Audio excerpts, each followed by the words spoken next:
Hello, I'm David Chaston with 90 at 9, brought to you by interest.co.nz. This week, get everything you need to know in 90 seconds at 9 o'clock, with news that the New York trading sessions have had little reaction to the Paris attacks.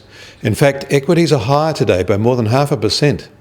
But there is one sector that is not doing well: airline stocks. Across the Pacific, Japan slipped into its fourth technical recession in 5 years between July and September, highlighting how the government's Abenomics policies have struggled to drag the economy out of chronic stagnation. The core issue for Japan is that it is suffering from the Chinese transition away from heavy industry investment to a more consumer-based economy. China, on the other hand, is still attracting investors. Foreign direct investment flows in October rose 4.2% year on year. China's Ministry of Commerce has reported that number. But that is down from 7.1% rise in September. Also changing direction is Brazil. The country is struggling with corruption and ballooning debt from years of left-leaning policies, and the coalition parties within the government have tabled a plan to shift to a more liberal approach. European inflation data was out overnight, and there were no surprises here, nor any reason to think they are emerging from very low levels.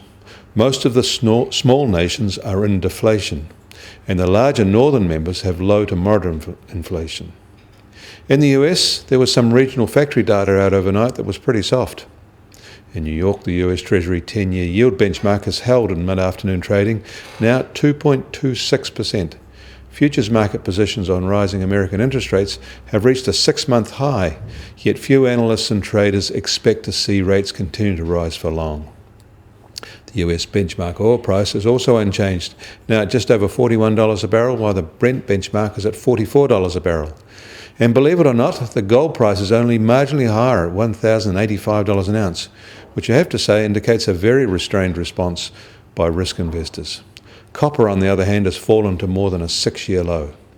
New Zealand dollar starts today lower at 64.9 US cents, but it has not much changed against other currencies. It is 91.6 Aussie cents and 60.6 euro cents. The TWI is at 70.7, a level it has hovered around before the Paris attacks.